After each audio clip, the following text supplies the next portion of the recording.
Hello everyone, welcome to our channel PSF tuition. तो चलिए आज हम स्टार्ट करते हैं हमारी चाइल्ड डेवलपमेंट एंड पेडागोगी का नेक्स्ट लेक्चर नंबर 4। इस लेक्चर में हम आज क्या करने वाले हैं, पहले तो हम देखेंगे कि हमने पिछले 2 लेक्चर्स में क्या क्या क्लियर किया। हिस्ट्री ऑफ साइकोलॉजी जो कि हमारा फर्स्ट टॉपिक है और जो कि कंप्लीट हो चुका है, पहले उसको हम अच्छे से रिव्यू करेंगे। 2 और 3 मिनट में ये हो जाएगा। आफ्टर दैट हम जो हमारा नेक्स्ट टॉपिक है उसको स्टार्ट करेंगे। क्लियर? अगर अभी तक आपने पिछला टॉपिक नहीं देखा, जब पिछला टॉपिक अच्छे से क्लियर नहीं किया, तो उसको पहले क्लियर कर लीजिए, उसको अच्छे से देख लीजिए और उस वीडियोस के जो लिंक है वो भी आपको इसी वीडियो के डिस्क्रिप्शन में मिल जाएंगे।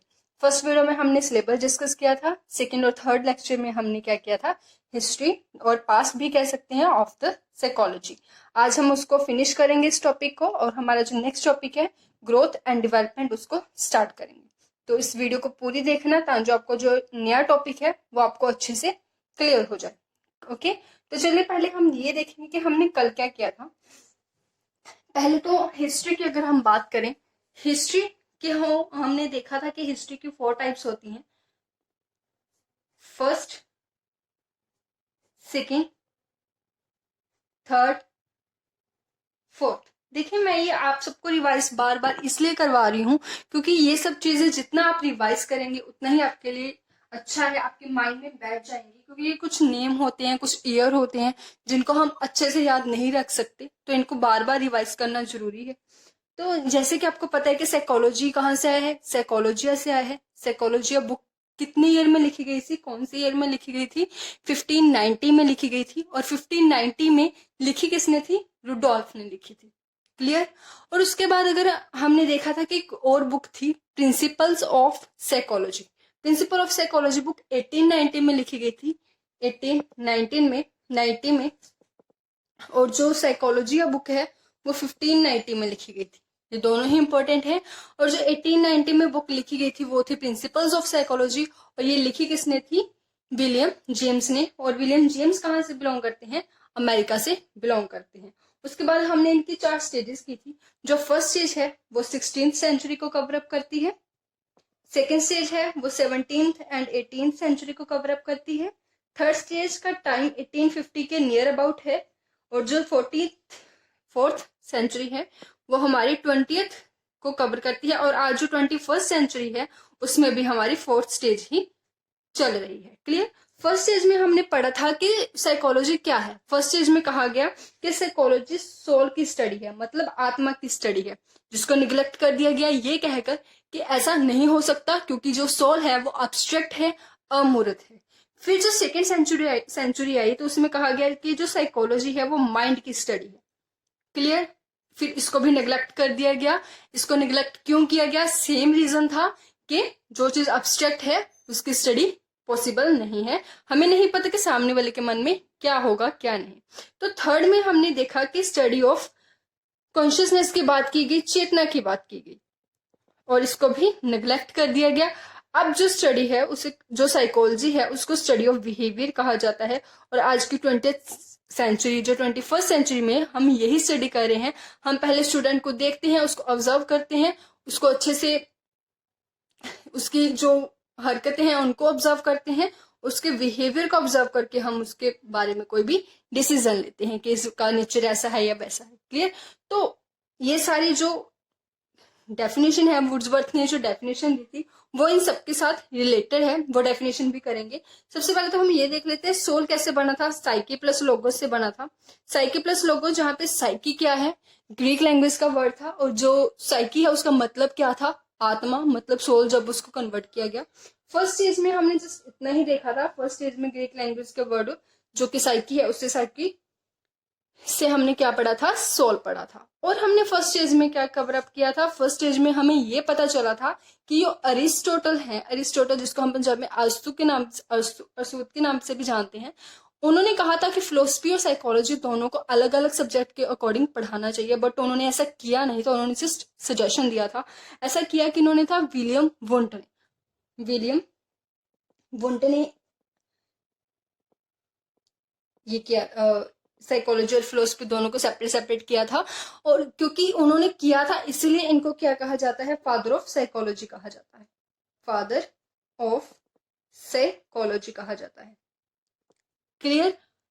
तो हमारे फादर ऑफ साइकोलॉजी कौन हुए? William wound.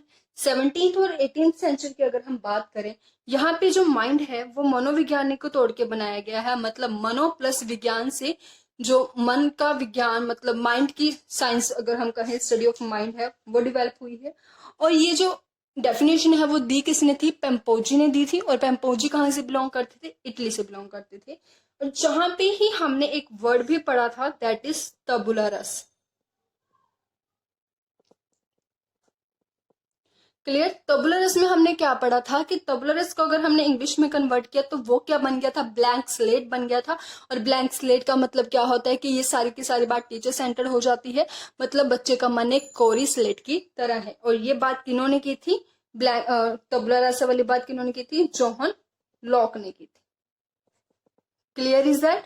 आगे हम करते हैं थर्ड स्टेज को रिवाइज। थर्ड स्टेज में हमने क्या देखा था कि जो हमारी फर्स्ट लैब है, सबसे पहले उसको डेवलप किया गया था, उसको बनाया गया था। और उसको बनाने वाले कौन थे? विलियम वुंड थे। इसलिए उनको क्या कहा जाता है? फादर ऑफ एक्सपेरिमेंटल साइकोलॉजी भी कहा जाता है। क्लियर। उन्होंने दो मेथड्स भी दिए थे। फर्स्ट इज इंटरप्रेशन मेथड, अंतरदार्शनिक method. Second is structuralism. Structuralism मतलब संरचनावाद। बट ये दोनों ही क्या थे? फेलर थे। मतलब दोनों ही जो मेथड थे वो फेल हो गए थे। इसलिए उसके बाद जो इनके कंट्रीब्यूशन में एक न्यू मेथड दिया गया विलियम जेम्स के द्वारा, और वो था फंक्शनलिज्म, जो कि अच्छे से डेवलप हुआ था, सक्सेस रहा था। इसीलिए उनको फादर ऑफ मॉडर्न साइकोलॉजी भी कहा जाता है।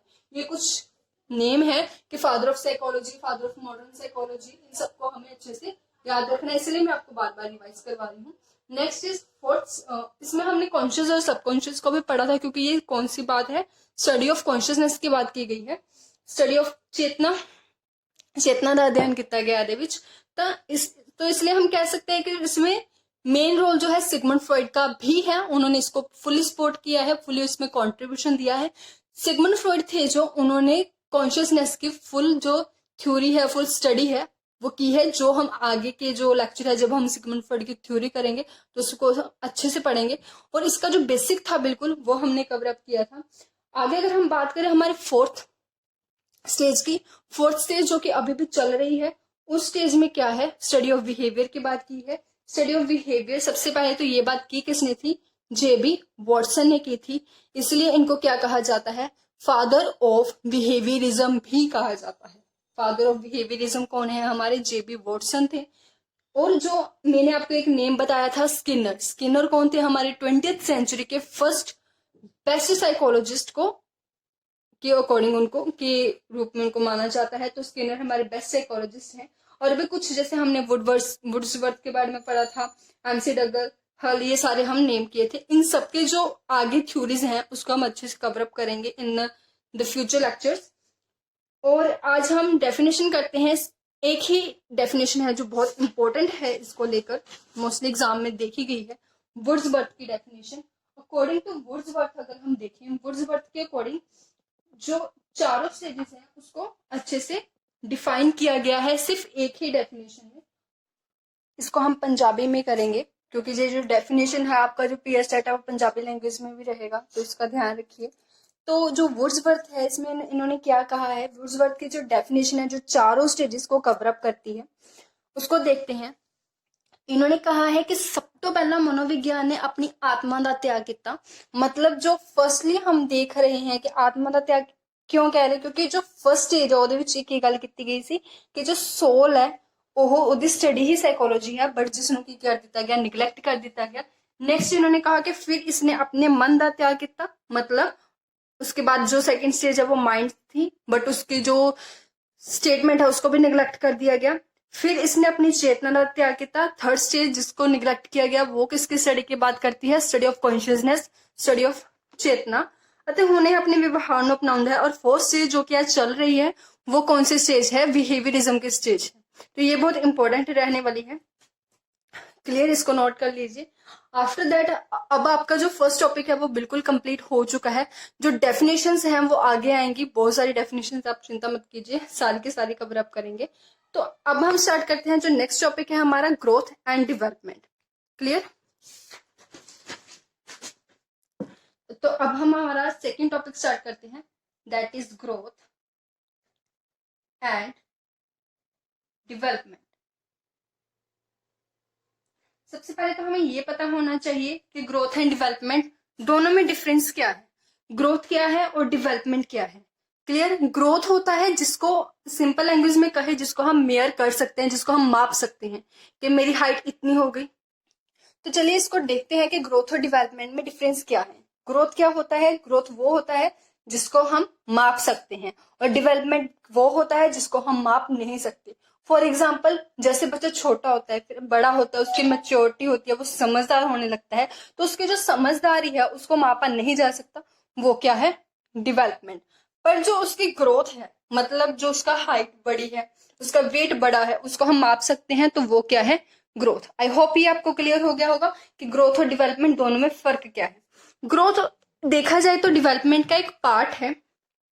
अगर हम देखें कि अगर ये सारी की सारी डेवलपमेंट है, तो इसका एक पार्ट है, दैट इज ग्रोथ। मतलब ग्रोथ जो है वो डेवलपमेंट में ही है, डेवलपमेंट ग्रोथ को कवर अप करता है। क्लियर? जो डेवलपमेंट होती है, अगर हम कहें कि उसको कितने पार्ट्स में डिवाइड किया गया है, उसको 6 पार्ट्स में डिवाइड किया गया है। इसके जो 6 पार्ट्स होती हैं, 6 टाइप्स होती हैं डेवलपमेंट की। कौन कौन से टाइप्स होती हैं? देखिए, इसकी फर्स्ट टाइप होती है cognitive. Cognitive development. Cognitive development क्या होता है कि उसके जो माइंड है उसका विकास कैसे हो रहा है, उसका ब्रेन कैसे विकास कर रहा है, वो समझदार होने लगा है, उसके जो माइंड के, पहले वो बच्चा है, उसको नहीं इतने नॉलेज, अब वो बड़ा हो रहा है, उसके जो माइंड है उसका वो ग्रो कर रहा है। क्लियर? इसी के अंदर इसकी सेकंड टाइप भी आती है, दैट इज लैंग्वेज। लैंग्वेज, जब बच्चा बड़ा होता है तो वो लैंग्वेज को भी सीखता है, और ये जो टाइप है, जो सेकंड टाइप है डेवलपमेंट की, और वो भी किस में कवर अप होती है? हमारी कोग्निटिव में ही कवर अप होती है। क्लियर? अगर हम बात करें डेवलपमेंट की दूसरी टाइप कौन सी है, वो है फिजिकल। फिजिकल तो आप सबको पता है कि बच्चा, फिजिकल तो आप सबको पता ही है कि जो फिजिकल है उसमें क्या है? फिजिकल ग्रोथ होती है, फिजिकली चेंज होता है वो अच्छे से, उस हमारी बॉडी में भी बहुत फिजिकली चेंजेस होते हैं, that is the second type of development. अगर हम थर्ड टाइप की बात करें, थर्ड टाइप कौन सी है? सोशल, जो कि बहुत इंपॉर्टेंट है। सोशल मतलब जो हम समाज में रहते हैं, कोई भी व्यक्ति समाज में रहता है तो उसको समाज के अकॉर्डिंग ढलना पड़ता है, जैसे समाज में रहना सहना बच्चे को आना चाहिए, राइट? इसमें 2 टाइप्स हैं जो डेवलपमेंट की कवर अप होती हैं। First is emotion. First is emotion मतलब हमारे समाज में हम सबको पता है कि बच्चा इमोशनली अटैच होता है अपने पेरेंट्स के साथ, अपने ब्रदर सिस्टर के साथ, अपने फ्रेंड्स के साथ। तो इमोशनली जो उसका डेवलपमेंट है वो किस में आएगा? सोशल में आएगा, क्योंकि वो इमोशनली अटैच किनके साथ होता है? सोशल के साथ होता है, जो हमारे सोशली पार्टनर्स हैं उनके साथ होता है। और अगर हम बात करें नेक्स्ट मॉरल, जो इसी के अंदर कंप्लीट होती है, सोशल के अंदर इमोशनल के साथ साथ इसमें हम कंप्लीट करेंगे मॉरल। मॉरल मतलब बच्चों को पता होना चाहिए कि उनके मॉरल्स क्या क्या हैं, उनको कैसे बिहेव करना है। ये सब वो कहाँ सीखता है? समाज में रहकर सीखता है। समाज में रहकर सीखता है मतलब समाज में उसको पता चलता है कैसे उठना है, बैठना है। अगर 4 लोग कहीं बैठे, इसका मतलब ये नहीं कि वही कुछ भी उसका मन है वो करना शुरू कर दे, ऐसा कुछ नहीं। उसको अच्छे से जो डेवलप किया जाता है वो इन सबके साथ किया जाता है। अगर cognitive, language, physical, social, emotion and moral में से किसी एक में भी थोड़ी सी भी कमी हो, जो गड़बड़ हो जाए, तो सभी के सभी जो स्ट्रक्चर है, सारा का सारा डेवलपमेंट है, उसमें भी बिगाड़ आना शुरू हो जाता है। क्लियर? और ये एक ही अचानक नहीं होता, ये धीरे धीरे डिवेल्प होता है।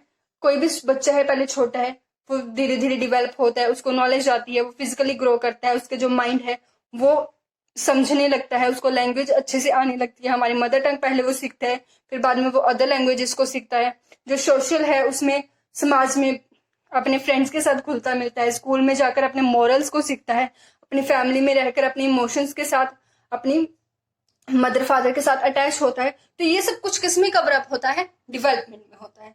और जो ग्रोथ है वो डेवलपमेंट क्या है? एक पार्ट है। अगर सिंपल लैंग्वेज में कहें, डेवलपमेंट होता क्या है? ये होता है, पहले बच्चा निर्भर होता है, निर्भरता, निर्भरता तो संतुलितता। मतलब पहले बच्चा डिपेंड होता है जब वो छोटा होता है तो हर एक चीज के लिए वो किस पे डिपेंड करता है, अपने पेरेंट्स पे डिपेंड करता है। क्लियर। जैसे जैसे वो ग्रो करने लगता है, बड़ा होने लगता है, डेवलप होने लगता है, उसकी ग्रोथ इंप्रूव होने लगती है, अगर ओनली ग्रोथ इंप्रूव हो तो भी वो अपने पेरेंट्स पे ही निर्भर रहेगा। क्लियर। ये तो हम सबको पता है। जब तक वो अच्छे से डेवलप नहीं होता, उसको नॉलेज नहीं आती, उसका जो कॉग्निटिव डेवलपमेंट है वो नहीं होता, फिजिकली डेवलपमेंट है वो नहीं होता, सोशली उसको नॉलेज नहीं आती, तब तक वो स्वतंत्र मतलब बिल्कुल इंडिपेंडेंट नहीं होता। क्लियर। तो इसको हम कह सकते हैं कि निर्भरता तो स्वतंत्रता मतलब पहला बच्चा निर्भर होंगे अपने माता पिता से, फिर उसके बाद किया हो स्वतंत्र मतलब अपने आप ही अपनी जो काम हो करने शुरू कर देंगे। उसके बाद अगर इसके बाद अगर हम देखें जो हमारा नेक्स्ट है, सबसे पहले तो जो मोरल डेवलपमेंट है, मोरल डेवलपमेंट कहाँ तक होना चाहिए। मोरल डेवलपमेंट की जो हमने एड्स में भी देखा होगा कि जो मोरल डेवलपमेंट है उसका जो 90% जो ब्रेन है बच्चे का 90% का उसका जो डेवलपमेंट है वो हो जाता है 5 से 6 की उम्र तक। क्लियर। तो अगर हम देखें जो मोरल डेवलपमेंट है,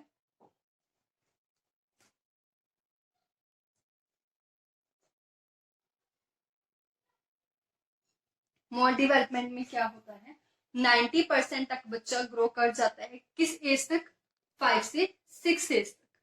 क्लियर। इतने ईयर का बच्चा अच्छे से 90%, और उसका जो 100% ग्रोथ, पूरी की पूरी ग्रोथ किस ईयर में होती है, वो होती है 16 to 18। मतलब जो उसकी अडोलसेंस, उसकी जो अडोलसेंस होती है, किशोर अवस्था होती है, तब तक वो 100% अच्छे से ग्रो कर जाता है, उसका ब्रेन अच्छे से ग्रो कर जाता है। और जो 5-6 साल तक का बच्चा होता है वो 90% तक अपने मोरल डेवलपमेंट को कंप्लीट कर चुका होता है। 90% की बात जो 16 to 18 क्यों कहा जाता है, क्योंकि 16 की बात कही थी क्रो एंड क्रो ने, ये भी हमारे साइकोलॉजिस्ट हैं। क्रो एंड क्रो के अकॉर्डिंग 16 ईयर का बच्चा है वो 100% ग्रो हो जाता है। बट जो हमारे जेबी वॉटसन है उनका कहना है कि बच्चे का 100% ग्रोथ होती है, मोरल डेवलपमेंट होता है, वो होता है 18 ईयर तक। क्लियर। अगर अगर हम बात करें जो फिजिकली डेवलपमेंट है, फिजिकली जो फिजिकली डेवलपमेंट वो भी दो पार्ट्स में डिवाइड है। First one is gross motor skill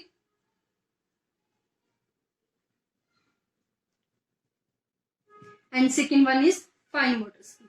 अभी ये दोनों क्या है, ग्रोस मोटर स्किल और fine motor skill. Gross motor skill और फाइन मोटर स्किल में कुछ खास फर्क नहीं है, बल्कि बहुत बड़ा फर्क है। ग्रोस मोटर स्किल हमारे जो बड़े मसल्स होते हैं, जैसे जिनको फॉर एग्जांपल हम कोई बच्चा खेल रहा है, वो उसके लिए वो क्या यूज करेगा, अपने जो बड़े मसल्स हैं जैसे लेग्स को, आर्म्स को, क्लियर, उनको यूज करता है, तो वो ग्रोस मोटर स्किल्स हैं। जब हम कुछ लिख रहे हैं फॉर एग्जाम्पल राइटिंग, ड्रॉइंग, उसके लिए हम अपनी फिंगर्स को यूज करते हैं, हमारी जो फिंगर्स हैं उसको हम यूज करते हैं, तो वो कौन सी मोटर स्किल है, फाइन मोटर स्किल है। क्लियर। जब हम अपने बड़े मसल्स का यूज करते हैं for example playing, jumping, running, clear, तो ये कौन सी स्किल है, ग्रोस मोटर स्किल है। और जब हम हमारे छोटे मसल्स का फॉर एग्जाम्पल फिंगर्स का ड्रॉ कर रहे हैं, हम कुछ लिख रहे हैं, तो वो कौन सी स्किल है, फाइन मोटर स्किल है। इस टॉपिक से भी बहुत क्वेश्चंस हमें देखने को मिलते हैं। फॉर एग्जाम्पल हम यहाँ लिख सकते हैं writing, drawing etcetera. Clear. I hope आपको फिजिकली जो डेवलपमेंट है उसके जो दो टाइप्स हैं वो अच्छे से क्लियर होगी होंगी। अगर हम देखें ग्रोथ और डेवलपमेंट दोनों एक दूसरे के साथ कितने रिलेटेड हैं, देखिए ग्रोथ और डेवलपमेंट, अगर हम एक स्टेटमेंट ले लें, एक साइड पे हम लिखे ग्रोथ एंड सेकंड पे लिखे डेवलपमेंट, तो सबसे पहले देखिए फर्स्ट हमारे पास क्या बनता है कि ओनली ग्रोथ होगा, डेवलपमेंट नहीं होगी। हो सकता है बच्चे का ओनली ग्रोथ हो, डेवलपमेंट ना हो, ऐसी की कोई स्टेटमेंट होती है।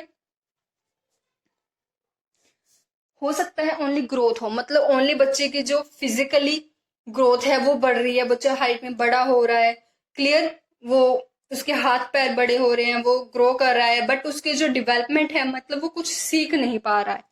क्लियर।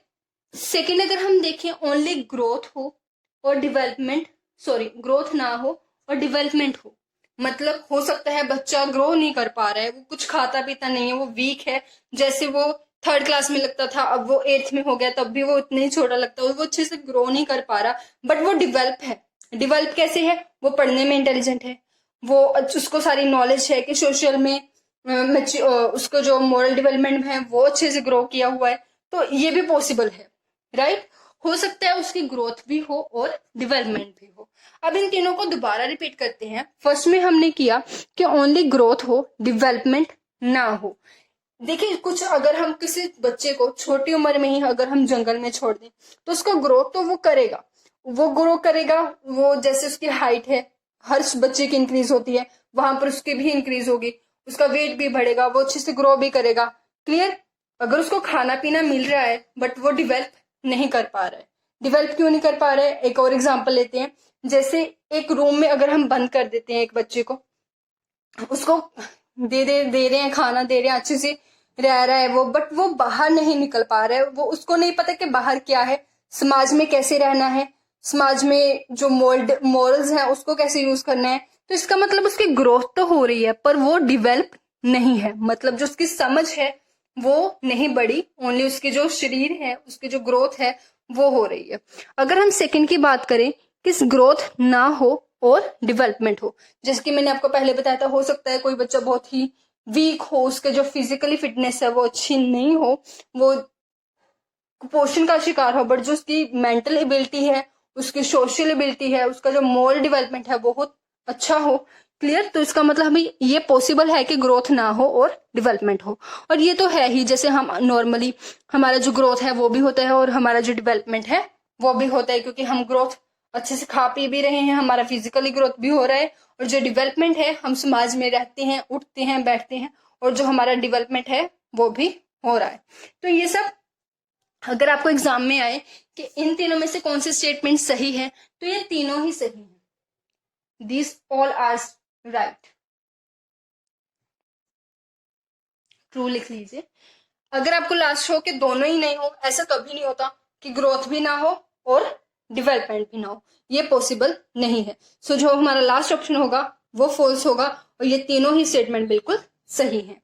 तो आगे हम देखें, इसके बाद हम देखते हैं जो डिफरेंस होता है ग्रोथ और डेवलपमेंट में वो क्या होता है। डेवलपमेंट और ग्रोथ का जो डिफरेंस है, एक काम करते हैं, आज हम के लिए बस इतना ही करते हैं। जो ग्रोथ और डेवलपमेंट का डिफरेंस है वो कल कवर अप करेंगे। कल हम डेवलपमेंट की कुछ जो स्टेजेस हैं वो भी क्लियर करेंगे, और जो इसके प्रिंसिपल्स हैं उसको भी स्टार्ट करेंगे। आज के लिए बस इतना ही। आज पहले हम देखेंगे कि हमने ग्रोथ और डेवलपमेंट में क्या क्या कवर अप किया है। ग्रोथ और डेवलपमेंट में पहले तो हमने ये देखा कि ग्रोथ और डेवलपमेंट दोनों होते क्या है। ग्रोथ का मतलब होता है कि जैसे ग्रोथ इंक्लूडेड है डेवलपमेंट के, ठीक है, growth is a part of development, development का पार्ट क्या है? ग्रोथ है। और डेवलपमेंट की हमने 6 टाइप्स की। कॉग्निटिव, कॉग्निटिव के अंदर कौन सी इंक्लूडेड होती है? लैंग्वेज। कॉग्निटिव मतलब जो बच्चे का जब ब्रेन डेवलप करता है, वो ब्रेन से सोचने लगता है। क्लियर? पहले वो दूसरों पे डिपेंड करता है, बाद में वो खुद सोचने लगता है, उसको आइडियाज आने लगते हैं, ये कौन सा है? कॉग्निटिव। और इसी में हमारा लैंग्वेज डेवलपमेंट भी इंक्लूडेड है। उसके बाद फिजिकल की बात करें, फिजिकल की हमने 2 टाइप्स की, ग्रोस मोटर स्किल और फाइन मोटर स्किल। तो ग्रोस मोटर स्किल कौन सी होती है? वो जो हमारी जो बड़ी बड़ी मसल्स हैं उसको यूज किया जाता है, जैसे प्ले करना, जंपिंग करना, रनिंग करना। और जो फाइन मोटर स्किल है उसमें हम हमारी छोटी मसल्स को यूज करते हैं, जैसे राइटिंग, ड्राइंग, ये सब कुछ। क्लियर? अगर हम बात करें सोशल की, सोशल में भी हमारे 2 कवर अप होते हैं, इमोशन एंड मोरल। सोशल मतलब समाज के लिए, जो समाज में रहना, सीखना, ये सब कुछ, ये डेवलपमेंट आता है। और सोशल में ही हमारा इमोशन और मोरल, जो कि हमने बड़े अच्छे से क्लियर किया, वो दोनों आते हैं। और एक बात, इसको हम क्या कह सकते हैं? निर्भरता तो स्वतंत्रता। मतलब पहले बच्चा जब छोटा होता है वो पेरेंट्स पे डिपेंड होता है, वो उनकी हेल्प के बिना कुछ नहीं कर पाता। जैसे जैसे वो ग्रो करने लगता है वो इंडिपेंडेंट होने लगता है, वो स्वतंत्र होने लगता है। क्लियर? उसके बाद जो मोरल डेवलपमेंट है, मोरल डेवलपमेंट 5 से 6 साल तक के जो बच्चे हैं उनका जो मोरल डेवलपमेंट है वो 90% तक हो जाता है। और जो 100% डेवलपमेंट है वो क्रो एंड क्रो के अकॉर्डिंग, जो हमारी क्रो एंड क्रो की डेफिनेशन है उसके अकॉर्डिंग ओनली 60% होता है। और जेबी वाटसन के अकॉर्डिंग जो 100% तक मोरल डेवलपमेंट है वो 18 ईयर के जो बच्चे हैं वो उनका हो जाता है। नेक्स्ट फिजिकली डेवलपमेंट, जो कि हम पढ़ चुके हैं, रिवाइज भी कर चुके हैं। नेक्स्ट हमारा कौन सा टॉपिक है? Growth and development. Growth and development में जैसे हमने देखा था कि कौन कौन सी कंडीशंस पॉसिबल है। ग्रोथ हो सकता है ओनली ग्रोथ हो, पर बच्चा डेवलप ना कर पा रहा हो, जिसमें मैंने कौन सी एग्जांपल दी, एक बंद रूम में अगर हम बच्चे को अच्छे से खाना दे रहे हैं, उसको पूरा पौष्टिक आहार दे रहे हैं, उसकी ग्रोथ बड़ी अच्छी हो रही है, पर अगर वो एक रूम में बंद रहेगा तो उसको नहीं पता बाहर क्या है, स्कूल क्या है, फ्रेंड्स क्या है, क्लियर, तो उसका जो डेवलपमेंट है वो नहीं हो पाएगा, पर वो ग्रोथ उसकी होती रहेगी। हो सकता है ग्रोथ ना हो, डेवलपमेंट हो। कुछ बच्चे वीक होते हैं, वो अच्छे से खाते पीते नहीं है, बट जो उनका डेवलपमेंट है वो बड़े अच्छे से हो रहा होता है, क्लियर। हो सकता है दोनों हो, जैसे कि हमारा होता है, हम खाते पीते भी अच्छे हैं, हम ग्रोथ भी हमारी अच्छी है, और जो डेवलपमेंट है वो भी अच्छे से हमारा हो रहा है। तो ये तीनों ही स्टेटमेंट बिल्कुल सही है।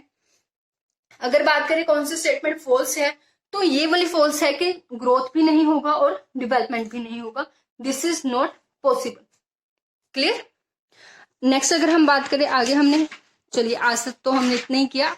कल हम करेंगे जो हमारा टॉपिक है ग्रोथ एंड डेवलपमेंट, दोनों में डिफरेंस क्या है, डेवलपमेंट की जो प्रिंसिपल, ग्रोथ एंड डेवलपमेंट के जो प्रिंसिपल्स हैं उसको कवर अप करेंगे। आज के लिए इतना ही, और प्लीज हमारे चैनल को सब्सक्राइब कीजिए और हमारे वीडियोस को लाइक कीजिए। तो चलिए मिलते हैं नेक्स्ट क्लास में। और एक इन्फॉर्मेशन, जल्द ही आपका जो इंग्लिश के सीरीज है वो भी स्टार्ट हो जाएगी, और इंग्लिश का सिलेबस है वो 1 और 2 दिन में आपका डिस्कस किया जाएगा, क्लियर। तो चलिए मिलते हैं नेक्स्ट वीडियो में। Thank you.